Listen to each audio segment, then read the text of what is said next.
అందరికీ నమస్తే. నా పేరు అనిల్ కుమార్ మునగనూరి. మాది గిద్దలూరు, ప్రకాశం జిల్లా. ఈరోజు శ్రీ ఆదిలక్ష్మి పిక్చర్స్ బ్యానర్ పైన ఏదైనా సాధ్యమే దైవం తోడుంటే అనే ఒక చిత్రాన్ని నిర్మిస్తున్నామని మీకందరికీ తెలియజేయడము మాకెంతో ఆనందదాయకంగా ఉంది. ఈ చిత్రం యొక్క విశేషాలు ఈరోజు మా మీడియా సోదరులందరితోటి పంచుకోవడానికి మీ ముందుకు వచ్చాము. ఈ చిత్ర విశేషాలు, దాంతోపాటు ఈ చిత్రం యొక్క ప్రాముఖ్యతను ప్రపంచానికి తెలియజేయడం కోసము ఈరోజు ఇక్కడికి వచ్చిన మీడియా మిత్రులందరికీ, మీడియా సోదరులందరికీ మరోసారి ప్రత్యేకించి నా ధన్యవాదాలు.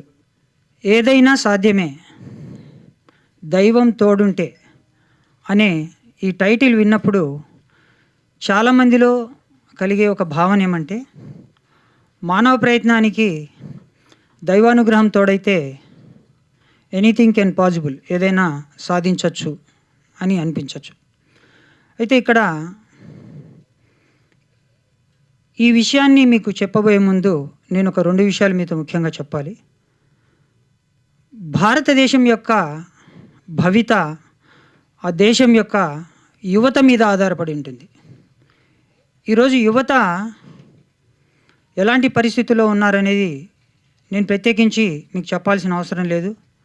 కొంతమంది నిరాశలో ఉన్నారు, ఇంకొంతమంది నిస్పృహలలో ఉన్నారు, ఇంకొంతమంది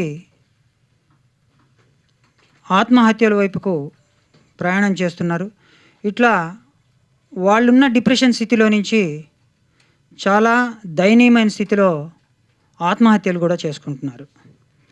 అయితే ఈ చిత్రం ద్వారా మేము చెప్పాలనుకున్నది ఏంటంటే,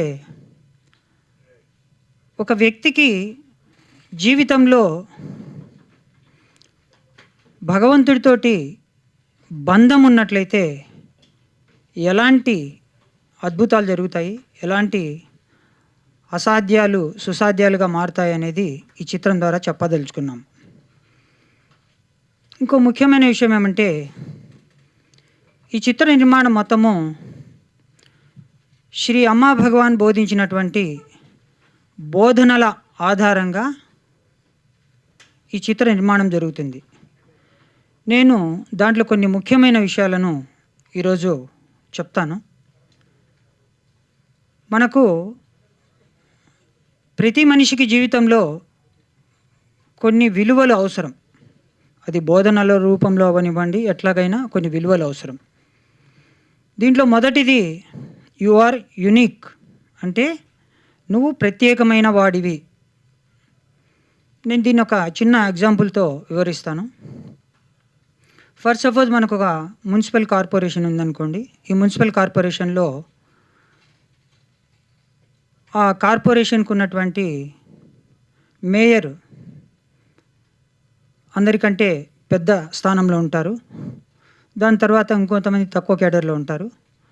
కార్పొరేషన్ను మొత్తము క్లీన్గా ఉంచే అక్కడ పనిచేసే కూలీలు కూడా ఉంటారు. అయితే జనరల్గా అందరం ఏమనుకుంటామంటే, కూలీలది తక్కువ స్థాయి, మేయర్ది పెద్ద స్థాయి అని ప్రాపంచికంగా అదే చూస్తాం. అయితే ఇక్కడ నేర్చుకోవాల్సిన జ్ఞానం ఏంటంటే, నువ్వు కూలీ పని చేసినా లేకపోతే మధ్యస్థలో ఉండేటువంటి ఒక ఉద్యోగిగా ఉన్నా, మేయర్ స్థానంలో ఉన్నా, నీ పట్ల నీకు గౌరవము, నువ్వంటే నీకు ప్రేమ, నీ మీద ఒక కాన్ఫిడెన్స్ లేనప్పుడు నువ్వెప్పుడు విజయాన్ని సాధించలేవు. నేను కూలీవాడిని కదా, నేను చిన్న స్థాయి వర్గంలో ఉన్నాను కదా, నేను రోజువారీ జీతంతో పనిచేస్తున్నాను కదా అని ఏ వ్యక్తికైతే ఉంటుందో వాళ్ళు విజయం వైపు ప్రయాణించడం కష్టం అవుతుంది. ఇక్కడనే ప్రతి మనిషి నేర్చుకోవాల్సింది ఏంటంటే, తను చేస్తున్న వృత్తి, వ్యాపారం ఏదైనా సరే అతను ఒక ప్రత్యేకము. ఎందుకంటే ఈరోజు మనం పోల్చుకున్నటువంటి కార్పొరేషన్లోనే నగరాన్నంతా శుభ్రం చేసే కూలీలు లేకపోతే నగరం అంతా ఎందుకు పనికి రాకుండా దుర్గంధంతో ఉంటుంది. సో వాళ్ళెంత ముఖ్యమో వీళ్ళు కూడా అంతే ముఖ్యం. సో మన పట్ల మనకు ఆ కాన్ఫిడెన్స్ పెరగాలి, ఏకాగ్రత పెరగాలి, మన మీద మనకు ప్రేమ పెరగాలి. అట్లాగే చాలామంది అద్దం ముందు నిలబడి నేను నల్లగా ఉన్నాను, నేను పొట్టిగా ఉన్నాను, నాకు బట్టతల ఉంది, నా ముఖ వర్చస్సు బాలేదు, ఇట్లా సెల్ఫ్ క్రిటిసిజం చేసుకుంటుంటారు. దయచేసి గుర్తుపెట్టుకోండి, ఇలాంటి క్రిటిసిజం ఎవరైతే ఎస్పెషల్లీ యూత్ చేసుకుంటుంటారో వాళ్ళకి ఆ సక్సెస్ అనే ఒక బాట త్వరగా రాదు. అది ఈ చిత్రం ద్వారా చూపించబోతున్నాం. అయితే ఇలాంటి బోధనలతో మానవ ప్రయత్నం వరకు మనం చేయగలుగుతాం. అయితే అల్టిమేట్‌గా చివర్లో ఒక దైవానుగ్రహం అనేది నీకు తోడైతే, ఈ బోధనకు దైవానుగ్రహం తోడైతే నువ్వు ట్రెమెండస్ సక్సెస్‌లను సాధించగలుగుతావు. అదే ఈ చిత్రంలో మేము చూపించబోతున్నాం. రెండవ teaching your internal world reflects external world అంటారు. అంటే నీ ఆంతరంగిక ప్రపంచమే నీ బాహ్య ప్రపంచాన్ని సృష్టిస్తుంది. ఫర్ సపోజ్ ఆంతరికంగా దుఃఖంగా ఉన్న వ్యక్తి, స్ట్రగుల్‌తో ఉన్న వ్యక్తి, బాధల్లో ఉన్న వ్యక్తి బయటి సమాజంలోకి వెళ్తే అతనికి ఫెయిల్యూర్సు లేకపోతే నిరాశాజనకమైనటువంటి ఫలితాలు వస్తాయి. కావాలంటే మీరు చూడొచ్చు. అదే ఆనందంగా ఉన్న వ్యక్తి లేదు సంతోషంగా పాజిటివ్‌గా ఉన్న వ్యక్తి బయటికి వెళ్తే అతనికి పాజిటివ్ రిజల్ట్స్ వస్తాయి. ఇక్కడ మనం నేర్చుకోవాల్సిన సూత్రం ఏంటంటే, నీ ఆంతరంగిక ప్రపంచం నీ బాహ్య ప్రపంచాన్ని సృష్టిస్తుంది. మనం అనుకుంటుంటాం నాకే ఫెయిల్యూర్స్ ఎందుకు వస్తాయి, ఇంకొంతమంది అనుకుంటుంటారు నాకే సక్సెస్‌లు ఎందుకు వస్తాయని కూడా. అది తక్కువ శాతము, ఇది ఎక్కువ శాతం. అయితే ఫెయిల్యూర్స్ అయినా సక్సెస్‌లు అయినా టోటల్‌గా నీ మీదనే ఆధారపడి ఉంటాయి. నువ్వు ఎట్లా ఉంటావో ఆంతరంగికంలో నీ బాహ్య ప్రపంచంలో అదే ఎదురవుద్ది. దీనికి ఒక బెస్ట్ ఎగ్జాంపుల్ ఏంటంటే, అద్దం ముందు నిలబడి నీ తల చిరిగిపోతే మనం ఏం చేస్తున్నామంటే తలను దువ్వకుండా అద్దాన్ని దువ్వుతా ఉన్నాం. అద్దాన్ని మనం ఎంతకాలం అయితే దువ్వుతామో తల సరిగా అవ్వదు. ఎందుకంటే దువ్వాల్సింది తలను. మనం చేస్తున్నది ఏంటంటే బయటి ప్రపంచంలో మార్పుల గురించి ఆలోచిస్తున్నాము, బయట మారలేదని చూస్తున్నాం. మార్పైనా పరివర్తన అయినా ఏదైనా మొదట మన నుంచి ప్రారంభమైనప్పుడు మన లోపల ఆ ఆంతరంగిక ఎనర్జీస్ ఏమైతే ఇందాక చెప్పినామో అవన్నీ పెరుగుతాయి. ఎప్పుడైతే నీ ఆంతరంగిక ప్రపంచము ఆనందంగా పాజిటివ్‌గా అవుతుందో నీ బాహ్య ప్రపంచంలో వచ్చే ఫలితాలు అద్భుతమైన ఫలితాలను నీకు ఇస్తాయి. ఇది రెండవ టీచింగు. ప్రతి టీచింగ్‌కు మానవ ప్రయత్నంతో పాటు దైవానుగ్రహం ఉండాలి. అది ఉన్నప్పుడే నువ్వు సాధనగా చేసిన టీచింగు ఖచ్చితంగా అద్భుతమైన ఫలితాలను ఇస్తుంది. మూడవది there is no person only personalities అంటారు. అంటే వ్యక్తి లేడు, వ్యక్తిత్వాలు మాత్రమే ఉన్నాయి. దీన్ని ఎట్లా ఉదాహరించవచ్చు అంటే, ఒక వ్యక్తి మనం ఒక టయానికి రమ్మని చెప్పాం మన ఫ్రెండ్‌ని. 9:30కి రమ్మంటే అతను పంక్చువాలిటీ పాటించకుండా 10:30కి వచ్చాడు. నేను చెప్పింది ఎన్నింటికి, నువ్వు వచ్చింది ఎన్నింటికి అని చెప్పి అతని మీద కోపడ్డాం. అయితే అదే వ్యక్తి నీ క్లోజ్ ఫ్రెండే అతను. మన ఇంట్లో అంటే నా ఇంట్లో ఒక అవసరమైతే నేను బయట ఉంటే సాయంత్రం వచ్చి ఇంట్లో వెళ్ళి నాకు తెలియకుండానే ఇంట్లో సహాయం అందించి వెళ్ళాడు. పొద్దున నేను కోపగించుకున్న వ్యక్తి సాయంత్రానికి నాకు సహాయం అందించాడు. మరి ఉదయాన్నే అట్లా ప్రవర్తించిన వ్యక్తి సాయంత్రానికి ఇట్లా కూడా ప్రవర్తించాడు. ఒక్కోసారి ఒక్కోలాగా ప్రవర్తించిన వ్యక్తిని మనం ఏం చేస్తున్నామంటే ఒక ముద్రతోటే చూస్తున్నాం. ఈ వ్యక్తి ఇలాంటి వాడు అని ఒక ముద్ర వేసేస్తున్నాం అతని మీద. అయితే అతని లోపల డిఫరెంట్ పర్సనాలిటీస్ ఉన్నాయి. అందువల్లనే ఏ వ్యక్తిని మనము పూర్తిగా చెడ్డవాడని చెప్పలేము. తన లోపల కూడా మంచితనం ఉంటుంది. అందుకే మనము ఎప్పుడు వ్యక్తిత్వాలను చూడాలి కానీ వ్యక్తిని చూడకూడదు. వ్యక్తిని చూసిన వ్యక్తికి ఏమవుద్దంటే అతని మీద కంప్లీట్‌గా ఒక అభిప్రాయంలో ఇరుక్కొని పోతాడు, ఇతను ఎప్పుడు ఇట్లాగే అని చెప్పి. ఇది మూడో టీచింగ్. ఈ టీచింగ్ మనము అన్వయించాలన్నా, మనం లైఫ్‌లో ఇంప్లిమెంట్ చేయాలన్నా మనకు దైవానుగ్రహం అవసరం. దైవం తోడు అవసరం. మన ఇష్ట దైవం తోడు అవసరం. నాలుగో టీచింగ్ ఏమంటే ఇన్నర్ ఇంటిగ్రిటీ, అంతర్గత సత్యం. దీని ఎగ్జాంపుల్‌గా ఎట్లా చెప్పొచ్చంటే, ఫర్ సపోజ్ ఒక సండే వచ్చింది. మనం ఫ్యామిలీతో కలిసి బయటికి వెళ్ళాలనుకుంటున్నాము.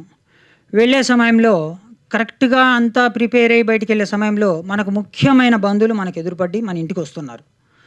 వెంటనే మనం ఏమనుకుంటాము, అబ్బా! వీళ్ళు ఇప్పుడే రావాలనా, ఇన్ని రోజుల తర్వాత మేము ఒక పిక్నిక్ ప్లాన్ చేసుకొని బయటికి వెళ్తుంటే ఇప్పుడే వచ్చారని చెప్పి లోపల తిట్టుకుంటాము, లేకపోతే బాధపడతాము. ఒక్కొక్కరికి ఒక్కోలాంటి అభిప్రాయాలు. అయితే బయటికి మాత్రం రండి అని చెప్పి వాళ్ళను హగ్ చేసుకొని, కౌగిలించుకొని లోపలికి తీసుకెళ్తాం. అయితే ఇక్కడ మనం గమనించాల్సింది ఏంటంటే, ఉదయం నుంచి రాత్రి వరకు జరిగే ఈచ్ అండ్ ఎవ్రీ ఇన్సిడెంట్‌లో ఇలాంటి ఇన్సిడెంట్స్ మనకు ఎన్నో జరుగుతాయి. ప్రతి ఇన్సిడెంట్‌లో మనము కవరప్ చేసుకొనే వెళ్తున్నాం. ఒకచోట ఒకలాంటి దుర్గుణం రావచ్చు, ఒకచోట ఈర్ష్య రావచ్చు, ఒకచోట స్వార్థం కనిపించొచ్చు. మన లోపల ఉన్నాయి ఇవన్నీ. అయితే ఈ ఇన్సిడెంట్స్‌లో ఈచ్ అండ్ ఎవ్రీ ఇన్సిడెంట్‌లో మనమెవరం అనేది మనం చూసుకోవాలి. దీన్నే ఇన్నర్ ఇంటిగ్రిటీ అంటారు. మనమెవరము అనేది మనం చూసుకొని, మనము మన పరమాత్మతో చెప్తే చాలు. మీరెవరికీ చెప్పాల్సిన పని లేదు. నా లోపల ఈర్ష్య ఉంది, నా లోపల స్వార్థం ఉంది, లేకపోతే నేను చాలా బద్ధకస్తుడిని. ఒకచోట బద్ధకం కూడా మనం ప్రదర్శిస్తుంటాం. సో, ఈ ఇన్నర్ ఇంటిగ్రిటీ చాలా శక్తివంతమైంది. ఇది ఎవరైతే పాటిస్తారో వీళ్ళకి ఫస్ట్ జరిగేదేంటంటే, పక్క వ్యక్తిని జడ్జిమెంట్ చేయడం ఆపేస్తారు. ఎందుకంటే, ప్రతి డిఫాల్ట్‌ను తన లోపల చూసుకుంటున్నాడు కాబట్టి, ఎదుటి వ్యక్తి యొక్క డిఫాల్ట్‌ను వేలెత్తి చూపించడు. సో, అందువలన ఈ ఇన్నర్ ఇంటిగ్రేట్ అనే ఒక సాధన చాలా శక్తివంతమైనదిది. మనకి ఎక్స్టర్నల్ వరల్డ్‌లో కూడా చాలా ఫలితాలను పాజిటివ్‌గా ఇస్తుంది. అయితే ఇది మనం ఆచరించాలి. ఎప్పటికప్పుడు దైనందిన జీవితంలో జరిగే అన్ని సంఘటనల్లో నేనెవరు అనేది నువ్వు చూసుకుంటూ ముందుకెళ్ళాలి. నువ్వెవరో నీ అంతరాత్మతో చెప్తే చాలు. అందరితో చెప్పాల్సిన అవసరంలా. దీన్నే ఇన్నర్ ఇంటిగ్రిటీ అంటారు. ఈ ఇన్నర్ ఇంటిగ్రిటీ మనిషి జీవితంలో కర్మను కూడా తగ్గిస్తుంది. ఎందుకంటే జడ్జిమెంట్ ఆపేస్తాము. మనం ఎవరిని చూసి ఇంకో విధంగా మాట్లాడము. మనమెవరో మనం సెల్ఫ్ జర్నీ చేస్తుంటాము. అందువలన మనకు జీవితంలో వచ్చే నెగెటివ్ యాటిట్యూడ్స్ అన్నీ పాజిటివ్ యాటిట్యూడ్స్‌గా మారతాయి. ఇది inner integrity. Next fifth one, last one. ఇది లైఫ్ ఈజ్ ద రిలేషన్‌షిప్స్. జీవితం అంటేనే బాంధవ్యాలు. దాంట్లో తల్లిదండ్రులు ముఖ్యమైనది మనకందరికీ తెలుసు. ఇక్కడే మనము దైవంతో బంధం కూడా చూపిస్తాము. మన తల్లితో తండ్రితో బంధం ఎట్లా ఉంటుందో మనం పూజించే దైవంతో కూడా మనము అట్లాగే బిహేవ్ చేస్తాము. సో, ఫస్ట్ ఆఫ్ ఆల్ మనకి తల్లితో తండ్రితో బంధము సరిగా ఉండాలి. తల్లి బ్లెస్సింగ్సు, తండ్రి బ్లెస్సింగ్సు ఖచ్చితంగా మనము ప్రతినిత్యము తీసుకోవాలి. ఈ తీసుకున్న బ్లెస్సింగ్సే మనకు తిరిగి ఎన్నో రూపాలలో మనకు పాజిటివ్ దృక్పథాలుగా, పాజిటివ్ యాటిట్యూడ్స్‌గా, పాజిటివ్ రిజల్ట్స్‌గా మన జీవితంలో సంక్రమిస్తూ ఉంటాయి. ఇట్లా ఒక 5 సిద్ధాంతాలతో ఆధారపడి ఈ చిత్ర నిర్మాణం మొత్తము జరుగుతుంది. అయితే ఈ చిత్రంలో ప్రధానంగా మేము చూపించేటువంటి ఇంకో కోణం ఏంటంటే, ఖచ్చితంగా నేను ఒక మాట చెప్పగలను. మేము టైటిల్ దగ్గర ఒక లోగో ఇచ్చాము. ఏ journey with boy friend, A journey with girl friend, A journey with God friend అని. అంటే ఇక్కడ అర్థం ఏంటంటే, ఒక బాయ్ ఫ్రెండ్‌తో జర్నీ ఎట్లా ఉంటుందనేది మనకి తెలుసు. ఒక గర్ల్ ఫ్రెండ్‌తో జర్నీ ఎట్లా ఉంటుందనేది మనకి తెలుసు. ఒక గాడ్ ఫ్రెండ్‌తో ఎట్లా జర్నీ ఉంటుందనేది కొంతమందికే తెలుసు. ఎందుకు ఈ మాట నేను చెప్తున్నానంటే, దైవంతో గానీ నీకొక బంధం ఏర్పడితే, ఒక ఫ్రెండ్లీ బంధం గానీ నీతో ఏర్పడితే, ఖచ్చితంగా నీ జీవితము అద్భుతంగా ముందుకెళ్తుంది. ఎందుకంటే, నువ్వు కొలిచేటువంటి నీ ఇష్టదైవమైనటువంటి దైవము నీతో పలుకుతున్నప్పుడు, నీతో స్పందిస్తున్నప్పుడు, నీకు అద్భుతాలు చేస్తున్నప్పుడు, జీవితంలో అద్భుతాలు జరగడం కాదు, జీవితమే అద్భుతంగా ఉంటుంది. ఆ కాన్సెప్ట్‌ను ఈ చిత్రంలో చూపిస్తున్నాము. చివరగా ఈ చిత్రంలో ఒక ముఖ్యమైన అంశము నేను చెప్తున్నాను. వాస్తవంగా ఈ చిత్ర నిర్మాణం గురించి మేము అనుకున్నప్పుడు కొంతమంది నాకిచ్చిన ఫీడ్‌బ్యాక్ ఏందంటే, మీరంతా దైవము, దేవుడు ఏదో మంచి అని చెప్తున్నారు. దీనికి డబ్బులు రావు.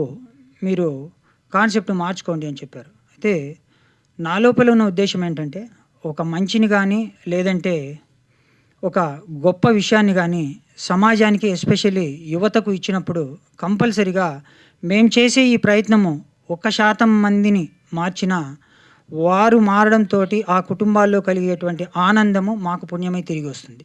ఖచ్చితంగా మాకు ఇంకో రూపంలో మేము కోరుకున్నటువంటి ఆ ఫలితాలు మాకు ఖచ్చితంగా వస్తాయనే ఒక దృఢ నిశ్చయంతోటి మేము ఈ చిత్ర నిర్మాణంలోకి ముందుకొచ్చాము. ఈ చిత్ర నిర్మాణము మేబీ జూన్ ఎండింగ్ నుంచి కంటిన్యూస్‌గా స్టార్ట్ చేయడం జరుగుతుంది.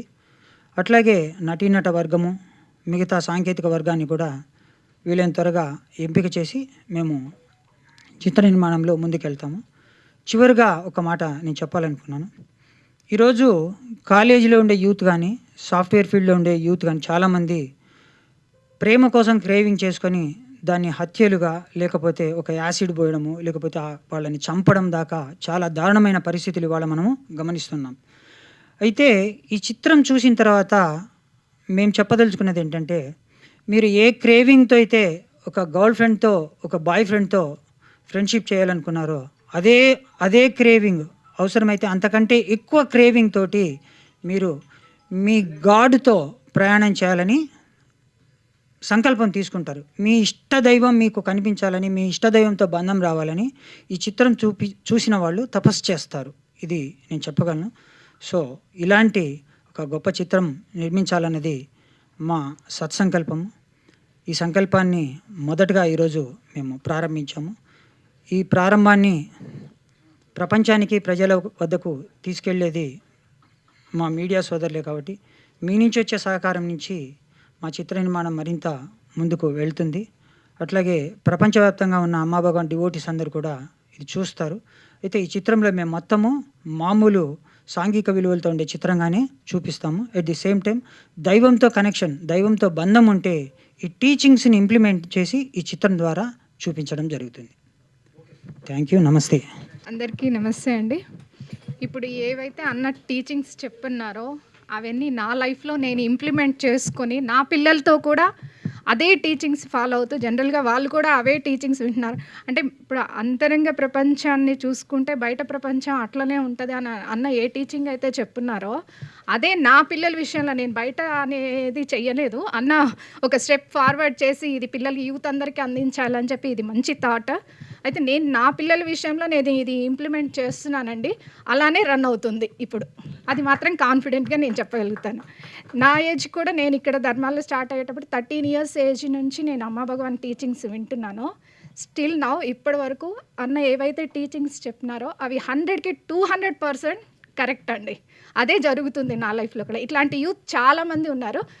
నెక్స్ట్ స్టెప్లో వాళ్ళందరినీ కూడా ఇట్లానే మీ ముందు మీడియా ముందుకు తీసుకొని వస్తున్నానని చెప్తాను, గర్వంగా చెప్పగలుగుతాను. థ్యాంక్ యూ అండి. చాలా థ్యాంక్స్ అండి. ఇందులో నేను మెయిన్ పాత్ర పోయి జాబ్ చేస్తున్నాను.